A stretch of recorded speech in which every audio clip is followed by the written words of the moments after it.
Massman Lamb shanks, which will take approximately 2.5 to 3 hours to cook. Just preheating the barbecue. Okay, what I'm going to demonstrate today is how to use a baking dish on the barbecue, and how to use indirect cooking, which means that your burner is not on underneath your baking dish. You're using the side burners to cook the product, generally with the hood down, so it's basically like an oven. So the first thing we're going to do is heat up the baking dish, which we've done, using direct heat underneath. Now we've got the lamb shanks there, we've got 6 lamb shanks. Try to get the best lamb shanks you can, get a good butcher. Always remember to try to oil your product, not the barbecue. Sometimes, fried eggs and stuff, you've got to put a bit of oil on the barbecue, but it's less oil on the barbecue, it's healthier, and it's just a better way to do everything. So you just need a little bit of olive oil on the lamb shanks, like so. Just massaging that oil into the lamb shanks. It's always good to just put a little bit of seasoning on your food, which is basically good quality salt and pepper. And what we're going to do now is just seal the lamb shanks on high heat underneath there. We need to get that sound coming. If you don't hear any sounds, you haven't got it hot enough. So we just place the lamb shanks in like that. What we're aiming to do here is just to get a little bit of colour on these and seal them, turn them over, then we can start adding everything after that.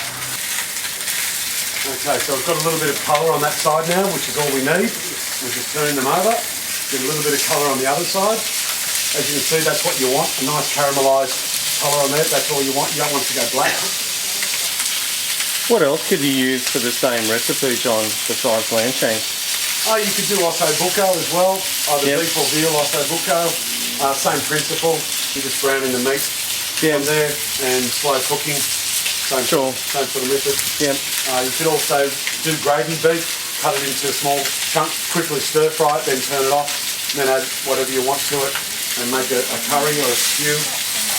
Okay, so once we've got to that point, we've got colour on both sides of the lamb shanks. So then we can turn that direct heat off, like so. You can even probably turn these side ones off, and all you're going to need is these. And you want to be cooking these at around about 150 degrees maximum. Anywhere between 125 and 150 for about 2 to 3 hours. So once you put your hood down, you do need to monitor your temperature gauge and just adjust your heat accordingly. If it's getting a bit too low, turn it up. A bit too high, turn it down. We're going to add the Massman curry paste and just spoon that all over the lamb shanks.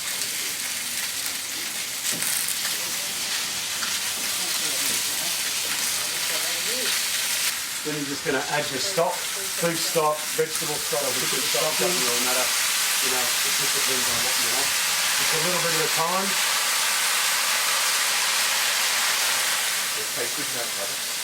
So you basically want enough stock in there to just half cover the lamb shanks, and then 1 can of coconut milk in there like that. There's no need to stir this because it's cooking for so long that everything's going to infuse together and mix around. Next step is to put your lid back on, and besides turning them probably every hour, they'll now be set to stay in there for 2 to 3 hours, and they'll be ready. So, John, we don't have any burners on underneath them at all? No burners on underneath. We've just got the 2 outside ones on low, and what we want to achieve now is to get it up to between 125 and 150 degrees Celsius. Okay, I'm just going to check the lamb shanks and give them a quick turn. They've been in there for about a half an hour now. Looking good. Smelling better. Yeah.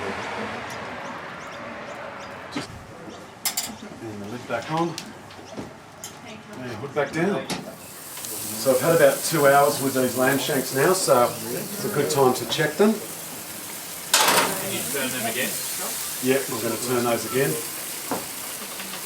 And just test them. The softer the better. They've still got about an hour to go.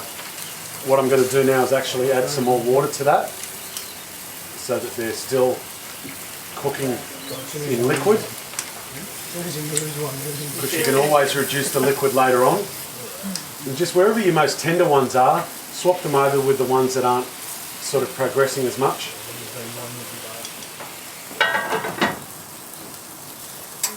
Okay, so these lamb shanks have been cooking for 3 hours now. All the juice is nicely reduced.